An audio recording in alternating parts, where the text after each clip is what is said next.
इस world cup qualifier के जितने भी मैचेस यहाँ पर नेपाल के रहे, सबसे पहले अगर हम बात करें नेपाल वर्सेस जिम्बाब्वे, उसके बाद नेपाल वर्सेस यूएसए, उसके बाद नेपाल वर्सेस वेस्ट इंडीज़ और आज एक और मैच रहा Nepal versus Netherlands. Nepal versus Zimbabwe के मैच में के पोस्ट मैच एनालिसिस में हो या फिर नेपाल वर्सेस यूएसए के पोस्ट मैच एनालिसिस में जीतने के बावजूद भी हो और Nepal versus West Indies match में के एनालिसिस में भी हो, एक चीज़ रियल क्रिकेट ने लगातार अपने तीनों वीडियोस में मैचेस कंप्लीट होने के बाद, देखने के बाद, समझने के बाद कही थी, वो ये कि नेपाल ने तीनों ही मैचेस में बहुत ही ज़्यादा पुअर क्रिकेट दिखाया है। जी हाँ, ये हमारा स्टेटमेंट पहले मैच से लेकर तीसरे मैच तक सेम था और आज चौथे मैच में जो एक एसोसिएट टीम के खिलाफ थी, लेकिन जो एक बेहतर एसोसिएट टीम के खिलाफ थी, आपके सामने वापस से रिजल्ट आ गए हैं जो हमने आपके सामने चीज़ें कही थी। पुअर क्रिकेट हमने जीत में जब टीम जीती थी तब भी हमने कहा था कि यहाँ पर भी बहुत ज़्यादा पुअर क्रिकेट खेला गया है। वो दिख रहा है कि कोई अच्छी स्ट्रॉन्ग टक्कर वाली टीम अगर सामने आती है तो ये पुअर क्रिकेट जो है वो एक्सपोज होकर रह जाएगा और नीदरलैंड के सामने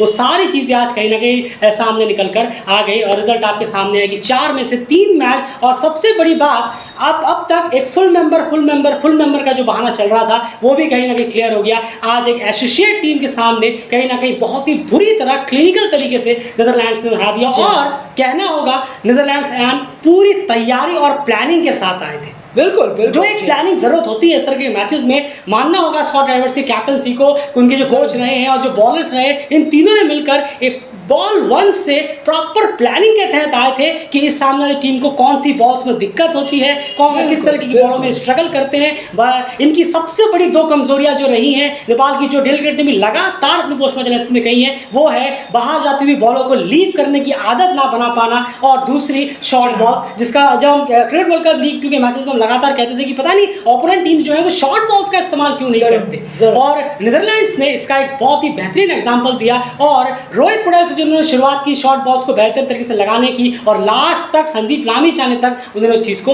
कंटिन्यू किया। क्या क्या गलतियां नेपाल ने यहाँ पर की हैं इस मैच में, वो पहले भी कर चुके हैं। इस मैच में क्या क्या चीज़ें कही हैं और किस तरह से ये मैच आगे घटा, चलिए आपको एनालिसिस यहाँ पर समझाने की कोशिश करते हैं। लेकिन वो बात जो हमने मैच 1 से लेकर अब तक एक लाइन जो हमने नहीं छोड़ी कि बहुत ही पुअर क्रिकेट देखने को मिला है नेपाल की तरफ से। ये वो नेपाल क्रिकेट नहीं है, ये हमने पहले भी स्टेटमेंट दिया था, ये वो नेपाल क्रिकेट नहीं है जिन्होंने बहुत ही एग्रेसिव, निडर और बहुत ब्रेव अप्रोच दिखाया। बात यहाँ पर अप्रोच और इंटेंट की भी है। आप यूएई में भी गए थे, आप सिर्फ ये नहीं कि आप सोच रहे हैं कि हाँ टीम में ही थे तो घर में ही थे तो इसलिए सब बेहतर हो गया, लेकिन टीम बाहर भी गई थी, यूएई भी गई थी, लेकिन वहां पर भी स्ट्रगल किया, स्कोर नहीं हो रहे थे, लेकिन वो फाइट दिखती थी, मैदान वो बॉडी लैंग्वेज भी दिखती थी। यकीन मानिए कुशल बुरतेल, आसिफ शेख और कुशल मल्ला की जो जिम्बाब्वे के खिलाफ पहले मैच में जो ये 3 इनिंग आई थी, उसके बाद से अब तक कोई फाइट, कोई अप्रोच, कोई इंटेंट, कोई ब्रेवरी, कोई एग्रेशन बॉडी लैंग्वेज में नजर ही नहीं आया टीम के, अगर हम बात करें। और वो आज आपके सामने एक और बार साबित हो गया कि पुअर क्रिकेट जो है वो definitely through out the tournament में खेला जरूर गया है। कुछ 1-2 चीज़ें हैं जो मैं आगे और आपके सामने उन सब चीज़ों के आंसर रखूंगा, लेकिन शुरुआत सबसे पहले करते हैं आज के इस मैच के यहाँ। नीदरलैंड्स ने इस तरह की प्लानिंग की, उस पर बात तो जरूर हम करेंगे आगे भी, लेकिन सबसे पहले यहाँ पर टॉस, सबसे इंपॉर्टेंट उन्होंने टॉस जीता और उस वक्त लगा कि बहुत इंपॉर्टेंट टॉस उन्होंने जीता और उसके बाद नेपाल को बैटिंग करने के लिए यहाँ पर पहले भेजा। नेपाल का फेज बाय फेज आज किस तरह का रहा? नहीं जरूर, देखिए पहले फेज की बात करें, 1 से 10 ओवर में तो 23 रन नेपाल के बल्लेबाजों ने जोड़े और सिर्फ 1 विकेट गंवाया वहाँ पर। और उसके बाद अगर देखिए 11 से 40 ओवर यानी कि PP2 में, तो वहाँ पर 127 रन बनाए और 6 विकेट का नुकसान टीम को हुआ। पावर प्ले 2 में, वहीं पावर प्ले 3 में लास्ट फेज में टीम ने 17 रन जोड़े और 3 विकेट, यानी कि टीम पूरी ऑल आउट हो गई 167 रन पर 44.3 ओवरों में के अंदर। और वहीं पर इसी बीच टीम ने 173 डॉट बॉल्स खेले, अपने तकरीबन 264 या 267 बॉलों, टोटल बॉलों के करीब। बिल्कुल, तो 173 डॉट बॉल्स, लगभग 45 ओवर के आसपास आपने बैटिंग की यहाँ पर, तो ये हाल रहा डॉट बॉल्स का, ये बैटिंग का, और सिर्फ 167 रन टीम जोड़ पाए। अब बात करते हैं बैटिंग परफॉर्मेंस की। यहाँ अगर बात की जाए तो जिस तरीके का बैटिंग कार्ड आप यहाँ पर इस वक्त देख रहे हैं, कुशल बुरतेल डेफिनेटली, उन्हें आसिफ शेख जैसे हमने आपसे पहले ही कहा, पिछले मैच में हमने चीज़ें कही थी, बहुत लोगों को कहीं ना कहीं बहुत ऐसे लोग हैं जिन्हें शायद वो चीज़ समझ नहीं आई, उन्हें लगा कि नहीं आप बहुत ज़्यादा हार्श हो रहे हैं वगैरह वगैरह, लेकिन डेली क्रिकेट जैसे हमने कहा वो आपकी राय है, हम अपनी राय पे स्टिक हैं और स्टिक ही रहेंगे, क्योंकि हमें जो दिख रहा है वही हम बोलेंगे कि वो पुअर स्टैंडर्ड ऑफ क्रिकेट देखने को मिला नेपाल की तरफ से, खास करके वो क्रिकेट दिखाने के बाद जो क्रिकेट आपने इस साल अभी तक दिखाया है। वो ये अभी हम वापस से कहेंगे, यहाँ बात विंस की नहीं थी, यहाँ बात है अप्रोच की, इंटेंट की, एग्रेशन की, ब्रेवरी की, वो कहीं ना कहीं देखने को मिला। और आज एक नीदरलैंड्स ने किस तरह से एक बेहतरीन प्लानिंग कर इस टीम को एक्सपोज कर दिया, ये कहीं ना कहीं अपने आप में कई सारे सवाल भी जरूर खड़े करती है। बैटिंग कार्ड को आप देखिए, लीप और शॉर्ट बॉल, पूरा का पूरा जो टूर्नामेंट गया है नेपाल के बैट्समैनों का आउट होने का, वो यही रहा है, या तो वो लीव करने में चूक गए या फिर उन्होंने शॉर्ट बॉल्स को पढ़ने में देर कर दी। आसिफ शेख बहुत ही ज़्यादा बाहर जाती हुई बॉल पे बल्ला लगाया और कहीं ना कहीं अपना स्टंप उखाड़ते हुए वो अपने साथ ले गए। उसके बाद भीम और कुशल के बीच में एक पार्टनरशिप यहाँ पर हो रही थी, एक छोटी सी पार्टनरशिप यहाँ पर हुई है। अब मैं यहाँ पर सीधे आपको लेके चलता हूँ उस पार्टनरशिप कार्ड की तरफ। अभी मैं थोड़ी देर के लिए यहाँ बैटिंग कार्ड हटा रहा हूँ और पार्टनरशिप कार्ड मैं आज दिखाना चाहूँगा आपको, खास करके आज जो प्लेयर्स के बीच पार्टनरशिप हुई है। देखिए यहाँ पर सबसे पहले भुरतल और आसिफ की, कुशल और आसिफ की मैं बात करूँ, इन्होंने 7 रन की पार्टनरशिप की। उसके बाद यहाँ पर देखिए सबसे इंपॉर्टेंट एक फैक्टर था कि आपको पिच पर वक्त बिताना। बिल्कुल, आप पिच पे जितना ज़्यादा खुद को टाइम देने की कोशिश करेंगे, जितना ज़्यादा आप शॉट्स में, कोई बात नहीं, डॉट्स जाने दीजिए, अरे 20-15 ओवर में, 20 ओवर में 60-70 है, कोई बात नहीं, हम नीचे लेकर जा रहे हैं। नीचे लेकर जाने में मतलब क्या होगा कि हमारे पास प्रॉपर बैट्समैन तो बचे रहेंगे नीचे जाकर, ताकि जब उनके कोई खराब बॉलर्स आए उन पर हम टारगेट कर सके। यहाँ पर देखिए भुरतल और भीम ने 79 बॉल्स खेली और देखिए उन्होंने सबसे ज़्यादा रन निकालने में यहाँ पर वो कामयाब रहे, वो थे 39 रन। यानी ये एक मैसेज दे रहा है कि आप अगर पिच पे वक्त निकालेंगे तो ये पिच पे रन्स भी हैं, ये पिच आपको रन्स देगी। उसके बाद देखिए 8 बॉलें खेली, 8 रन निकले, 15 बॉलें, 43 बॉल, 39 बॉल, 12 बॉल, 46 बॉल, उसमें 32 रन। वो तो लामिछाने ने लगातार वो इधर उधर शॉट्स मार रहे थे और अच्छे शॉट्स, जो अच्छे शॉट्स जी हाँ, और लामिछाने को यही करना था, उन्होंने वो बखूबी किया। लामिछाने एज अ बैट्समैन उनको फुल क्रेडिट जाता है, उन्होंने कम से कम 150 पार पहुंचाया, उन्हीं की वजह से पहुंचा। 4 बॉलें 15 बॉल, नीचे तो आप छोड़ दीजिए, ऊपर का आप देखिए प्रॉपर एग्जाम्पल दिख रहा है कुशल और भीम के उसमें कि जितना ज़्यादा आप पिच पे वक्त बिताएंगे उतना ज़्यादा ये पिच आपको रन्स आपके सामने प्रोवाइड कराएगी। धीरे धीरे वक्त बिताइए, लेकिन नहीं, जैसे अब आप देखिए इसके बाद कुशल भुरतल को आप देखिए किस तरह से उन्होंने बिल्कुल बॉडी लाइन पे क्लोज रखी बॉल और उन्होंने एज दिया और पीछे विकेट कीपर ने उनका शानदार कैच पकड़ा। वहीं पर उसके बाद आया ना, वापस मैं बैटिंग कार्ड पे यहाँ पर लेकर जाना चाहूँगा आपको। उसके बाद अगर आप देखेंगे तो भीम शार्की, देखिए फिर से वही उन्होंने गलती कर दी। यही तो उस एनालिसिस में आपके सामने प्रेजेंट कर रहे थे और आज भी हम उसी पे कायम है। ये जो चीज़ है लीव करना, आप 20, 30, 40 बॉलें अच्छा खेल कर उसके बावजूद भी ये आप गलती कर रहे हैं। आप देखिए मेरे ख्याल से स्पिनर को नीदरलैंड ने उस वक्त जब भीम शार्की ने वो शॉट खेला, पहली बार लेकर आए थे स्पिनर, नीदरलैंड पहली बार स्पिनर लेकर आए, पहली बॉल उन्होंने डाली, वो देखा तक नहीं, उन्होंने स्लिप लगी हुई है, गली ली हुई है स्पिनर ने, और उन्होंने देखा तक नहीं कि मैं देख लूँ ये बॉल टर्न कितनी हो रही है। आई पड़ी, चलो मैं एक बार देख लेता हूँ, देखूँ लीव करके, हाँ अच्छा इतनी टर्न हुई है, चलो एक बार और देख लेता हूँ, हाँ इतनी टर्न हुई है। फिर आपको सोचना चाहिए था कि हाँ अब मैं इस पर ट्राई कर सकता हूँ। आई पड़ी, आपने पहली ही बॉल पे इतना बाहर जाकर उसमें बल्ला लगाने की कोशिश की और रिजल्ट रहा कि सरीज अहमद ने एक आउटस्टैंडिंग कैच पकड़ी बैक में कहीं ना कहीं दौड़ते हुए और आपका विकेट चला गया, लेकिन वो शॉट आना ही नहीं था। ये छोटी छोटी चीज़ें हैं जो गलतियाँ बार बार हो रही है। आप कह रहे हैं कि हम सीखेंगे, लेकिन एक बार गलती के बाद अगर उसी तरह से आप 2-3 बार और आउट हो जा रहे हैं तो फिर आप उस चीज़ को ठीक नहीं कर रहे। सबसे बड़ी बात ये है। और उसके बाद जो हालत रही है, शॉर्ट बॉल्स और शॉर्ट बॉल्स डेफिनेटली। अब आप देखिए एक इनिंग ऐसी इस पूरे टूर्नामेंट में आप बताइए जहां पर ऐसा लग रहा हो कि हाँ टीम जो है बहुत मजेदार में है और कैप्टन आए, उन्होंने एक हीरोइक इनिंग खेली और टीम को वहां पर जो है उनके अच्छे स्कोर तक पहुंचा दी या फिर उनकी नैया पार लगा दी, या फिर कोई भी ऐसा बैट्समैन आए। एक यूएसए के खिलाफ भीम की जो इनिंग थी उसको उसके अलावा एक्सक्लूड अगर हम करें तो कितनी बार टीम ने स्ट्रगल किया लेकिन कोई स्टेप अप करके सामने नहीं आया। हमने जो माइकल लीस की इनिंग देखी स्कॉटलैंड के लिए, 150 पर 7 विकेट हो गए थे, वो आए मैच जिता कर लेकर चले गए। ब्रेवरी देखिए आप किस तरह, गजानन सिंह को देखिए, गजानन सिंह आए, वो पूरी टीम ऑलमोस्ट खत्म हो गई थी, आए उन्होंने वेस्ट इंडीज के खिलाफ सेंचुरी लगा दी और अब तक इस टूर्नामेंट में वेस्ट इंडीज को सबसे क्लोज अगर कोई लेकर गया है तो यूएसए है। भले वो बाहर हो गई हो लेकिन फुल मेमोरी के खिलाफ उन्होंने कम से कम ये परफॉर्मेंस तो जरूर दी। रिची बैरिंगटन ने देखिए आप कल 48 पे 4 था स्कॉटलैंड, उन्होंने 126 मार दिया। ऐसी परफॉर्मेंसेस निकल कर टीम के सामने क्यों नहीं आती? अब आप सोचेंगे कि टीम अवे में गई हुई है, यहाँ पर इतनी परफॉर्मेंस कैसे निकलेगी, अवे में खेलने का एक्सपीरियंस थे। तो यही तो बात है, यही तो डेली क्रिकेट लगातार कहता है कि आप अवे में टूर्स क्यों नहीं कराते। आपको जाना है स्कॉटलैंड, आप घर में प्रैक्टिस करते हैं। आपको जाना है जिम्बाब्वे, आप यहाँ प्रैक्टिस करते हैं। ये सबसे बड़ी बात है। पूरा का पूरा आपको याद होगा, हमने पूरा स्ट्रक्चर बताया कि किस तरह से मई मंथ का यूटिलाइज कर सकता है नेपाल, वो किया ही नहीं गया।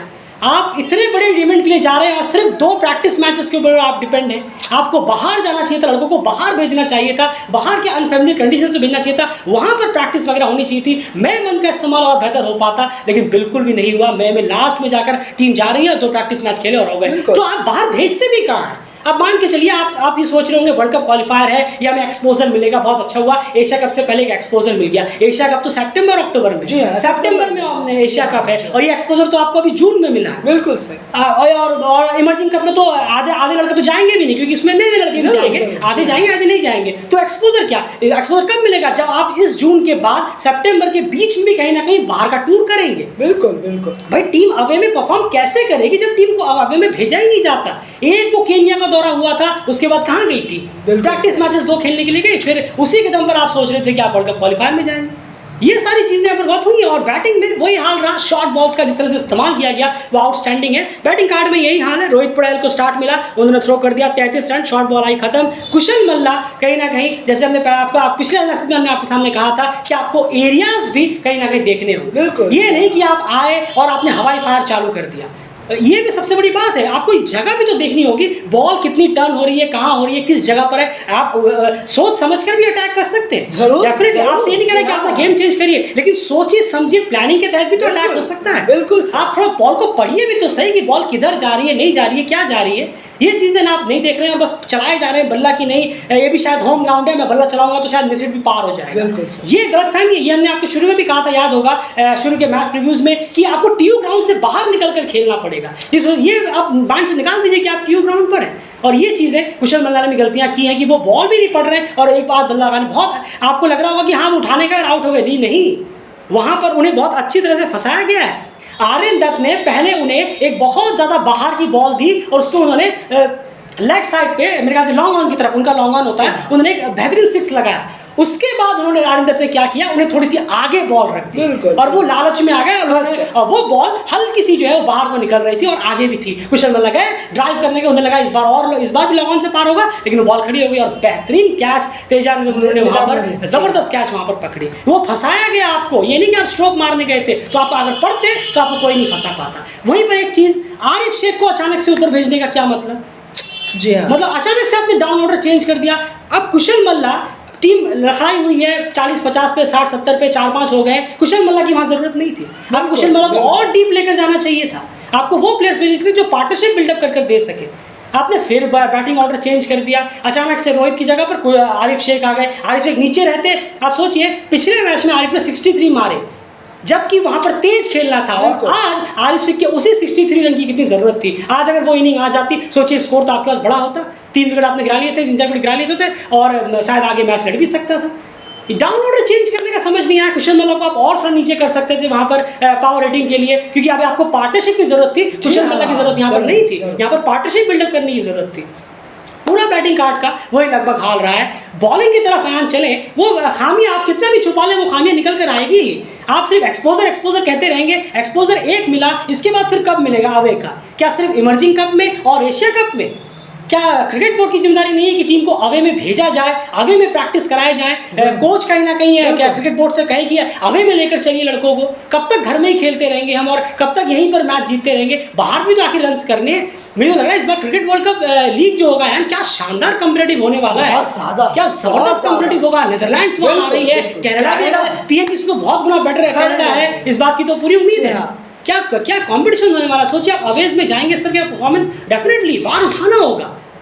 एंड नीदरलैंड्स की बॉलिंग की आप पूरा डिस्कशन आपके हवाले। नहीं ज़रूर, देखिए बॉलिंग की बात करें जहाँ तक, फ्रेड क्लासन और पॉल वैन मैकरन के बिना भी इस तरीके की बॉलिंग रही है नीदरलैंड्स की, बहुत कमाल की रही है। अपने एसोसिएट में आकर जिस तरीके से उन्होंने परफॉर्म किया है, यहाँ पर शॉर्ट बॉल्स का इस्तेमाल किया, प्लानिंग में फंसाया और बाहर, शुरुआत में बाहर उन्होंने बॉलिंग रखी, बिल्कुल चौथे पांचवें स्टंप पर बहुत एज निकल रहे, शायद वो ये जानते थे कि नेपाल के बल्लेबाज जो है वो पोक बहुत करते हैं, बिल्कुल बिल्कुल शायद उन्हें मालूम था, और इसी में वो आसिफ भी फंस गए, कुशल भुर्तेल फंस गए, बॉलें अच्छी रखी थी और कुशल भुर्तेल भी कई बार बचे हैं, बचे भी हैं, और हाँ बहुत ज्यादा, जी बिल्कुल सही कहा आपने, ऑलमोस्ट जाते थे शुरू के 10-15 ओवरों में अननेसेसरी उठाकर मार रहे हैं बल्लेबाज। ये कई बार मैंने देखा भी है, कई 2-3 दफा मेरे सामने भी ये आया जब हम मैच देख रहे थे इकट्ठे, तब मालूम पड़ा कि 2-3 बार बल्लेबाजों ने हवाई फायर भी कर दिया। जी मुझे अजीब लगा, मैंने कहा थोड़ा सा आप देख कर खेल सकते हैं, लेकिन मैं फिलहाल मैं बॉलिंग की बात कर रहा हूँ, बैटिंग का आपने संभाला। बॉलिंग में कोई इसमें दिक्कत नहीं है, शानदार बॉलिंग रही है। विक्रमजीत सिंह पार्ट टाइमर का काम बहुत अच्छा कर रहे हैं, बहुत अच्छा सीरीज में ये बहुत काम आएगा आपको आने वाले वर्ल्ड क्रिकेट लीग में, एक्सीलेंट काम आएगा ये, जब आप अपने ही पार्टनर्स टीमों के साथ जब भिड़ेंगे, बहुत ज़्यादा काम आने वाला है ये चीज़। जितने ज़्यादा आप निकाल पाए थोड़े से एक्स्ट्रा अपनी टीम में बॉलर्स, ऊपरी वाले बॉलर, ऊपरी क्रम में जो बल्लेबाजी करते हैं वैसे बॉलर, तो बहुत फ़ायदा होगा। और वहाँ पर स्पिनर्स भी काफ़ी बेटर कर रहे हैं। आयरलैंड के पास स्पिनर ही नहीं है, लेकिन आपके पास बहुत अच्छे स्पिनर हैं, तो प्लीज़ इसका यूटिलाइज और अच्छा करिए। आज भी आपने बहुत एक्सीलेंट यूटिलाइज किया, इसका फ्लॉयड है, उसके बाद आपके आर्यन दत्त 2 ओवर डाले, लेकिन आर्यन दत्त ने बहुत इंप्रेस किया, एक्सीलेंट यूटिलाइज किया है। और उम्मीद करेंगे कि आने वाले वर्ल्ड क्रिकेट लीग में और ज़्यादा हमें देखने को मिलेगा नीदरलैंड की तरफ से। ये स्पिन का जो जाल है ये और ज़्यादा बुनेंगे वो। और पेसर्स मैं दाद देता हूँ वाकई में, कमाल की बॉलिंग, हैट्स ऑफ है जिस तरीके से आपने संभाला है बिना अपने 2 मेन पेस बॉलर्स के। एक्सीलेंट एफर्ट है कोच का, कप्तान का और सारे पेस बैटरी का, जिन्होंने ये बॉलिंग संभाली। बिल्कुल, एक चीज़ यहाँ पर ऑब्जर्व कर जाऊँगा, जो शॉर्ट बॉल्स की हम बात कर रहे हैं ना, शॉर्ट बॉल्स कहना आसान है, यहाँ शॉर्ट बॉल डाल दिया और सब आउट हो गए। शॉर्ट बॉल डालना भी इतना आसान नहीं है। आप किसी बॉलर से, जो पेस बॉलर है, अगर आप पूछेंगे तो उनसे कहेंगे क्या शॉर्ट बॉल इतना आसान है कि हाँ भाई पटक के बस पटकनी तो है बॉल, उसके सर के आसपास जानी चाहिए। नहीं, शॉर्ट बॉल तरह से होती है। शॉर्ट बॉल ज़्यादा लेग की तरफ हो गई तो वाइड चली जाएगी, शॉर्ट बॉल ज़्यादा ऊपर चली गई तो विकेट कीपर के ऊपर से वो चौका चला जाएगा। शॉर्ट बॉल अगर ज़्यादा ऑफ स्टंप के बाहर की तरफ हो गई तो बैट्समैन बदल लगा के थर्ड मैन के ऊपर से 6 मार सकता है। सटीक शॉर्ट बॉल्स होनी चाहिए, चाहे वो कंधे के लेंथ पर हो या फिर सीने के लेंथ पर हो या फिर सर के आसपास हो या फिर गले तक भी हो। ये तीनों शॉर्ट बॉल्स का इस्तेमाल स्पॉट ऑन नीदरलैंड्स के लगभग सारे पेसर्स ने किया है। इसकी बहुत बेहतरीन दाद देनी होगी। और रियान क्लेन जो है, इन्होंने बहुत ज़्यादा शुरू में तंग किया। एज जो है वो 10 में से 5-6 एज जो है वो इन्हीं के कहीं ना कहीं बॉलों में आए थे, जो बाल बचे हैं प्लेयर्स। और भीम चार्की का 17 रन पर शरीर, मेरे ख्याल से फ्लॉयड ने कैच भी छोड़ दिया था, उसके बावजूद भी ज़्यादा कुछ नुकसान टीम को हुआ नहीं। तो ये बॉलिंग हाल रहा, आउटस्टैंडिंग एफर्ट, बहुत ही प्लान और एग्जीक्यूट प्लान्स बनाकर आए थे नीदरलैंड के बॉलर, और उसे एग्जीक्यूट भी स्कॉट एडवर्ड्स और बॉलिंग बॉलर्स कंपनी ने बखूबी किया है। ओवर टू यू आयन, चेस की तरफ चले। चेस में फेस बाय फेस किस तरह से रहा है चेस? जरूर, देखिए 1 से 10 ओवर में बात करें तो 58 रन टीम ने जोड़े और उसके बाद सेकंड फेज में मैच 28वें ओवर तक पूरा कंप्लीट हो गया है। यहाँ पर बहुत आसानी के साथ जो बचे कुछ रन थे 110 रन वो टीम ने बना दिए बहुत ही कंफर्टेबली। और बेहतरीन बड़ा ह्यूज विन यहाँ पर नीदरलैंड लेके गया है, जबकि उनके बल्लेबाज ने पहले विकेट के लिए इतनी बड़ी पार्टनरशिप हो गई कि उसके बाद बल्लेबाजों के लिए कुछ बचा ही नहीं कि वो कुछ पर आए। लेकिन उसके बावजूद नीचे एक बल्लेबाज ने बेस्ट डीलिंग की बात करें, 41 नॉट आउट उन्होंने भी मार दिया, बहुत अटैक किया है। विक्रमजीत सिंह मैक्सवेल ने जबरदस्त अटैक करके खेला और इस तरीके के शॉर्ट स्कोर्स में यही अटैक अप्रोच होना चाहिए। बिल्कुल बिल्कुल यही अटैक अप्रोच होना चाहिए। यही हम कह रहे थे कि यूएसए के खिलाफ जो पोर्ट्रेट की हम बात कर रहे थे वो यही चीजें हैं। भीम शार्की ने काफी अच्छा किया क्योंकि उनके ऊपर प्रेशर आ गया था क्योंकि लगातार विकेट्स गिर गए थे। लेकिन जब आप शुरू में आए थे, कुशल हो, आसिफ हो, रोहित हो, कुशल मल्ला हो, वहां पर जो चीजें हैं वो बहुत पुअर क्रिकेट का लेवल देखा। आप देखिए, आप 207 यूएसए के खिलाफ चेस करने गए, आपको 40-42 ओवर लग गए। नीदरलैंड्स का अप्रोच आप देखिए, जब वो बैटिंग करने के लिए आए उनका अप्रोच देखिए आप किस तरीके कर रहा है। अब ये नहीं कि यूएसए के बॉलर्स फुल मेंबर्स के बॉलर्स हैं कि आप ये कहें कि नहीं वो तो पहली बार हम फुल मेंबर्स के खिलाफ खेल रहे हैं, तो नामुमकिन है। यूएसए के बॉलर्स को आप कितनी बार खेले, उसमें से अली खान तो थे भी नहीं। सौरभ नेतवरकर ने पहला स्पेल जबरदस्त डाला था, अली खान दूसरी तरफ से होते तो शायद टीम और मुसीबत में होती। लेकिन काइल फिलिप थे जो बहुत ज्यादा रन के लिए भी वहां पर गए। बिल्कुल। ये सबसे बड़ी बात है। तो बहुत अटैकिंग अप्रोच रहा विक्रमजीत सिंह का। हमने मैच शुरू में कहा था कि दीपेंद्र सिंह यारी को आप विक्रमजीत सिंह के सामने जो है वो शुरू में लाकर ले आ सकते हैं। दीपेंद्र सिंह यारी को 2 ओवर बाद मेरे ख्याल से टीम के 2 ओवर हुए थे, लगाया गया, उन्होंने पहला ओवर मेडिन डाला, कुछ अच्छी फील्डिंग्स हुई, पहला ओवर मेडिन डाला, उन्हें हटा दिया गया। ये क्या प्लानिंग थी आपकी? तुरंत आपने उन्हें हटा दिया। एक पूरा ओवर मेडिन गया था वो, आपने उन्हें हटा दिया। उसके 5 या 6 ओवर बाद उन्हें वापस लेकर आए जब टीम का स्कोर 42 पे 0 हो गया, 40 या 42 पे 0 हो गया था। आपने तो उनको स्टार्ट ऑलरेडी दे दिया, एक अच्छा स्टार्ट, एक मोमेंटम दे दिया, उनको पिच को समझने का मौका दे दिया। अब तो धुनाई होनी थी और वही हुआ।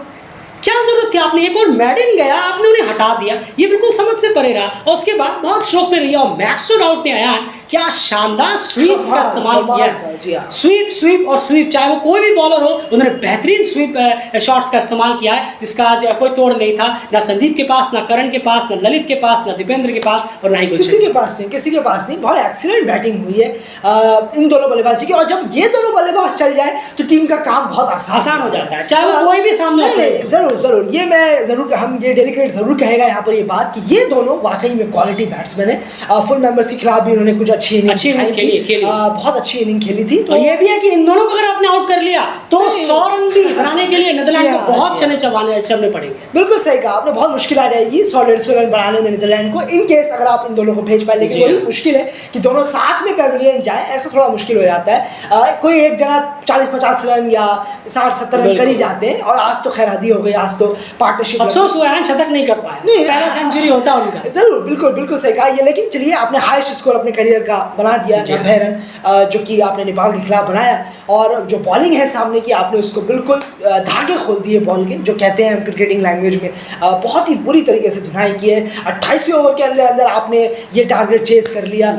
बहुत क्लिनिकल जीत यहाँ नीदरलैंड की हुई है, हर डिपार्टमेंट में जबरदस्त। बिल्कुल, फील्डिंग में भी डेफिनेटली फील्डिंग बेहतरीन रही है। शुरू के 10 ओवरों में आपको याद होगा, ऐसा नहीं कि कुशल और भीम ने शॉट्स नहीं लगाए थे, उन्होंने कवर ड्राइव मारे, उन्होंने पॉइंट की तरफ से निकालने की कोशिश की, उन्होंने फ्लिक भी लगाए, लेकिन बेहतरीन फील्डर्स ने सपोर्ट किया नीदरलैंड के बॉलर्स का, और बहुत ज़्यादा प्रेशर बनाए रखा। और उसके बाद कहीं ना कहीं प्लेयर जो है फ्रस्ट्रेट हुए और कुछ अच्छी डिलीवरीज लेंथ पे रही और नीदरलैंड से विकेट निकालने में कामयाब रहे। फील्डिंग बेहतरीन हुई है। सरीज अहमद का कैच हो, तिजान अमन का कैच हो, जैसा तिजान अमन का कैच था, लगभग कुछ वैसा ही कैच जो है वो कुशल बुरतल के पास भी आया था विक्रमजीत सिंह का। शुरू में शायद विक्रम का था, मैक्स आउट का था, शायद विक्रम का ही था, आया था, वो होना चाहिए था। अब आप सोचेंगे कि हाँ टफ कैच था, बहुत टफ कैच था, बैक जाना चाहिए था, सरीज अहमद ने उस तरह कैच किया, होना चाहिए था। प्लेटफॉर्म तो देखिए, आपके रन तो देखिए, 167 रन आपको डिफेंड करने हैं। प्लेटफॉर्म है वर्ल्ड कप क्वालिफायर का मैच है कि आप इस मैच के हारने के बाद बाहर हो जाएंगे और आप कहाँ पर जान लगाएंगे। सब कुछ लगा देना चाहिए था उस कैच में, लेकिन वो कैच भी कहीं ना कहीं छूट के जज ही नहीं कर पाया। वो बहुत पहले गिर गए और बहुत थोड़ी सी उनके आगे गिर गए। ये हाल रहा, बहुत ही क्लिनिकल परफॉर्मेंस नीदरलैंड का रहा और कहीं ना कहीं कोई भी जवाब नहीं था नेपाल के पास नीदरलैंड्स के किसी भी सवाल का, जो उन्होंने बॉल से पूछे, बैट से पूछे और फील्डिंग से भी पूछे। और डेल क्रिकेट लगातार अपने उसी स्टेटमेंट में लगातार कायम रहेगा। हमने शुरू में भी आपको कहा था कि यूएसए की जीत में भी कहा था और वेस्ट इंडीज वाले में कहा था कि यहाँ पर ये वो नेपाल नजर नहीं आ रही जो नेपाल हमने देखा है। डेफिनेटली वो यूएई में भी गए थे, वहाँ पर भी स्कोरिंग कम थे, वहाँ भी 70 पे 7 थे, लेकिन वो फाइटिंग जज्बा प्लेयरों में दिखा था। यहाँ बॉडी लैंग्वेज में ही वो फाइटिंग दूर तक नजर नहीं आया। फिलहाल इस वीडियो में इतना ही, एनालिसिस में इतना ही। कांग्रेचुलेशन नीदरलैंड, आप सुपर 6 में पहुंच चुके हैं, आप वेस्ट इंडीज और जिम्बाब्वे ये तीनों पहुंच चुके हैं। और आप जो है कहीं ना कहीं ऑफिशियली, मतलब वैसे तो अभी टेक्निकली उस ग्रुप में बहुत कुछ बचा है, ऑफिशियली नीदरलैंड पहली एसोसिएट टीम बनी जो कहीं ना कहीं सुपर 6 में पहुंची है। वो स्कॉटलैंड में भी पहुंची गए हैं, बस वो आयरलैंड, श्रीलंका और यूएई को ना हराते, बस उसी पे कहीं ना कहीं पेज फंसा हुआ है। फिलहाल इस एनालिसिस में इतना ही।